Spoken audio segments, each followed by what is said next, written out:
जिस केस को विशाल अब तक आत्महत्या का सीधा साधा केस समझ रहा था, क्या वो सच में एक आत्महत्या थी या फिर एक साजिश? अवनी के माँ पापा निकेतन आरव सबने झूठ बोला क्योंकि सब अवनी को। हेलो दोस्तों, मैं मिंटर नैन्सी फोगाट स्वागत करती हूँ आप सबका हमारे YouTube channel mentor Nancy Phogat में। हमारी आज की कहानी का शीर्षक है कातिल। तो चलिए शुरू करते हैं आज की कहानी। विशाल प्रमोट होकर अभी कुछ दिन पहले ही हौज-खास पुलिस स्टेशन आया था। आज सुबह सुबह जब वह थाने पहुंचा तो उसके फोन की घंटी बजी। फोन के दूसरी तरफ से एक आदमी घबराई आवाज में बोला, क्या आप पुलिस स्टेशन से बात कर रहे हैं? हाँ, मैं इंस्पेक्टर विशाल हौज-खास पुलिस स्टेशन से बात कर रहा हूँ। कहिए क्या बात है? सर, यहाँ किसी ने सुसाइड कर लिया है, आप जल्दी आ जाइए। और फिर उस युवक से पता लेकर विशाल उस जगह पहुंच गया। ये तो किसी शादी वाला घर लग रहा था। पूरा घर सजाया हुआ था, लाइटें जगमगा रही थी, लेकिन अंदर मातम फैला हुआ था। विशाल ने अंदर जाकर देखा, एक लड़की दुल्हन के लिबास में बेड पर बेजान पड़ी थी। एक औरत दहाड़े मार मार कर रो रही थी, जो कि इस लड़की की माँ है। लड़की का पिता उसे संभालने की कोशिश कर रहा था। घर मेहमानों से भरा हुआ था। सब अपनी अपनी तरह से सांत्वना देने की कोशिश कर रहे थे। विशाल ने एक ही सांस में पूरी टीम को घटना स्थल के फोटो लेने, कमरे को सील करने और वहां मौजूद सभी सामान को जब्त करने के निर्देश दे दिए। घटना की जगह को खाली करने को कहा और सबको कमरे से बाहर भेज दिया। विशाल वहां मौजूद फैमिली डॉक्टर से बात कर रहा था। तब तक एम्बुलेंस भी आ गई थी और उसने डेड बॉडी को पोस्टमार्टम के लिए ले जाने की तैयारी करने को कहा और बाहर आकर लोगों के बयान लेने लगा। मुझे फोन किसने किया था? विशाल ने पूछा। जी मैंने। सामने एक युवक दूल्हे के लिबास में खड़ा था। मेरा नाम निकेतन है और मेरी ही अवनी से शादी होने वाली थी। अवनी जो अभी अंदर बेजान पड़ी है, आज उसकी शादी होने वाली थी। अवनी बोहरा दिल्ली के एक बड़े बिजनेसमैन अनुपम बोहरा की इकलौती बेटी है। जाहिर है अवनी एक खुले विचारों वाली आधुनिक लड़की थी। पैसे की कमी नहीं थी, पर अवनी को अपने पापा के बिजनेस में कोई इंटरेस्ट नहीं था। वो फैशन डिजाइनिंग में अपना खुद का नाम बनाना चाहती थी, इसलिए पढ़ने मुंबई चली गई थी और अभी कुछ महीने पहले ही अपना कोर्स पूरा करके लौटी थी। आज उसकी शादी थी। सबसे पहले लाश को किसने देखा? कमरे में कौन आया था? विशाल ने पूछा। उसके पिता अनुपम बोहरा ने बताया, हम सब बारात की अगुवाई में लगे हुए थे। अवनी के दोस्त उसे लेने कमरे में गई तो दरवाजा अंदर से बंद था। जब आवाज देने पर दरवाजा नहीं खुला तो उसने हम सबको बुलाया। जोर जोर से खटखटाने पर भी कोई आवाज नहीं आई तो हमने घबराकर दरवाजा तोड़ दिया और अवनी को बदहवास बिस्तर पर पड़े हुए पाया।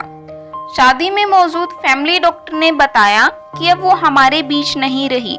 मेरी बच्ची दुल्हन के जोड़े में अप्सरा सी लग रही थी। ये क्या हो गया? अवनी के पिता रोने लगे। विशाल ने उनके लिए पानी मंगवाया। अवनी की माँ की हालत भी खराब हो रही थी। प्रथम दृष्टि से केस आत्महत्या का लग रहा था, और फिर अगर ये आत्महत्या है तो अवनी ने आत्महत्या क्यों की? क्या कोई प्रेम प्रसंग इसकी वजह हो सकता है? पर ये एक लड़की और इसके परिवार के लिए एक संवेदनशील मुद्दा हो सकता है। इसलिए विशाल ने बाकी की पूछताछ पुलिस स्टेशन में करने का फैसला किया। वहां मौजूद लोगों ने क्या क्या देखा, इसका ब्यौरा लिखवाया। वहां से जरूरी सबूत सील करवाकर बॉडी को पोस्टमार्टम के लिए भेज दिया और आगे की कार्रवाई के लिए अवनी के माता पिता को पुलिस स्टेशन आने को कहा। बाकी सबको भी जरूरत पड़ने पर पुलिस स्टेशन बुलाए जाने की बात कहकर वहां से आ गया। पर एक सवाल विशाल को परेशान कर रहा था, वो ये कि शादी के दिन दुल्हन कमरे में अकेली क्यों थी? उसकी कोई दोस्त या फिर रिश्तेदार कोई साथ क्यों नहीं था? कहीं ऐसा तो नहीं सबको जानबूझकर दूर रखा गया हो और ये आत्महत्या के रूप में मर्डर हो? दोस्तों से छानबीन करने पर पता चला कि मुंबई में पढ़ाई के दौरान उसकी मुलाकात आरव से हुई। आरव और अवनी में अच्छी दोस्ती थी। दोनों को एक दूसरे का साथ बेहद भाता था। बहुत कुछ कम समय में ही वे एक दूसरे को समझने लगे थे। दोनों ने फैसला किया था कि वे शादी करेंगे, मगर अपने घर वालों की सहमति के साथ। उनको यकीन था कि माँ पापा उनकी बात नहीं टालेंगे। आरव रांची का रहने वाला था और अवनी का इकलौता डर था कहीं दूर भेजने के नाम पर उसके पापा शादी के लिए मना ना कर दें। क्योंकि वो इकलौती संतान थी तो उसके माता पिता उसे हमेशा अपने पास रखना चाहते थे, पर मन में अपने प्यार के लिए विश्वास को लिए दोनों रिश्ता निभा रहे थे। पर मुंबई से लौटने के बाद क्या हुआ इसके बारे में उसके दोस्तों को भी नहीं पता था। अब सवाल ये था, अगर शादी निकेतन से हो रही थी तो फिर आरव का क्या हुआ। पुलिस स्टेशन में बैठा विशाल ये सब सोच ही रहा था कि अवनी के माता पिता और निकेतन वहां पहुंच गए। इस केस में उनके बयानों का ही सबसे अधिक महत्व था। विशाल ने एक नज़र अवनी की मां पर डालते हुए उनकी हालत देखी और कहा, मैडम हम सबसे पहले आपका बयान लेंगे। आप प्लीज खुद को संभालिए और हिम्मत कीजिए, तभी हम आपकी बेटी के कातिल को पकड़ पाएंगे। कुछ देर बाद विशाल ने पूछताछ शुरू कर दी। जब आप ऊपर आए तो दरवाजा अंदर से बंद था? जी सर, हमने अवनी को आवाज भी दी और दरवाजा भी खटखटाया, पर अंदर से कोई जवाब नहीं आया। विशाल ने पूछा, मुझे हैरानी है कि अपनी ही शादी के दिन इतने भव्य समारोह में आपकी बेटी कमरे में अकेली क्यों थी?